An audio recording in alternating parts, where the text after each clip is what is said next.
প্রিয় দর্শক, আসসালামু আলাইকুম। দর্শক, আপনাদের প্রীতি ও শুভেচ্ছা জানিয়ে শুরু করছি আমাদের আজকের প্রতিবেদন। তো দর্শক, দেখতেই পাচ্ছেন আমাদের সামনে এক আপু দাঁড়িয়ে আছে। আমরা তার জীবনের গল্পটা শুনবো। তো আপু খুবই অসহায়। আপুটির নাম হচ্ছে আসমা।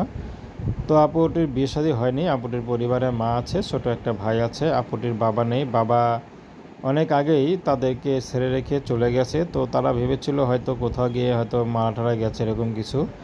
কিন্তু পরে খোঁজখবর নিয়ে দেখে যে আসমার বাবা বিয়ে শাদী করেছে। তো এখন আসমা বিয়ে শাদী এখনও হয়নি। তো তাদের সংসার কীভাবে চলবে সেটা কেউ বুঝতে পারছে না, কারণ তার মা পরের বাসায় কাজ করে সংসারটাকে চালিয়ে রেখেছে, কিন্তু তাতে তাদের হচ্ছে না। কারণ তাদের বড় একটা আসমা আছে, আসমা বড় হয়েছে, তার বিয়ে শাদী দিতে হবে। তার মধ্যে তার ছোটো একটা ভাই আছে, মাদ্রাসায় ভর্তি করিয়েছে, সেখানের খরচ। তো এই জন্য আসমা এখন ইউটিউবে এসেছেন। যদি কেউ তাকে ভালোবেসে বিয়ে শাদী করে তাহলে হয়তো তার পরিবারের জন্য একটু উপকার হয়। তো এই জন্য আসমা চাচ্ছে যে ভালো একটা মানুষ যে তাকে ভালোবাসতে পারবে তাকে বিয়ে শাদী করবে। আসমার কোনো ব্যক্তিগত পছন্দ নাই, যে তাকে পছন্দ করে বিয়ে শাদী করবে তার পছন্দেই আসমা খুশি।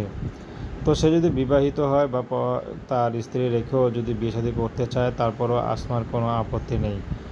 তো আসমা বেশি পড়াশোনা করেনি, মাদ্রাসা লাইনে টুকটাক পড়াশোনা করেছে, তারপর পড়াশোনা বন্ধ হয়ে যায়। তো প্রেম ভালোবাসা, সাহায্য সহযোগিতা, বিয়ে শাদী করা একান্ত আপনাদের ব্যক্তিগত ব্যাপার। আসুন আমরা দেশের সেবা করি, ৫ ওয়াক্ত নামাজ পড়ি। আসসালামু আলাইকুম।